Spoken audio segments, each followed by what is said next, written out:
వెనకడుగేసే ఆలోచనల హద్దులు చెరగాలి. ఉదయించే సూర్యపు కిరణమల్లె నువ్వు వెలుగును పంచాలి. ఈ విశ్వమంతా నీ గెలుపును చూస్తూ నివ్వెరపోవాలి. చరిత్ర పుటలో లిఖిస్తూ నువ్వు శిఖరం కావాలి.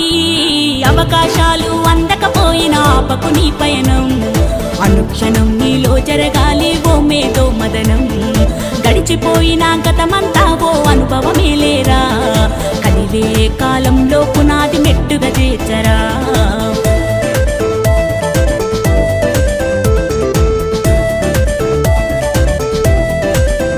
ధ్వని పలికించే డప్పు శబ్దమల్లె వినిపించాలి నీ విజయం. పారే నదిలా నువ్వు దాటుకెళ్ళాలి ఒక్కో సమస్య తీరం. దీపపు సమురు చూసి నువ్వు నేర్వాలి పసరించేటి సారం. వీచే పవనంలా సాగిపోవాలి నలుదిక్కులను నిరంతరం. నీ నిరాశ తత్వం సమ్మెట దెబ్బల అగ్నిలో కాల్చేరా.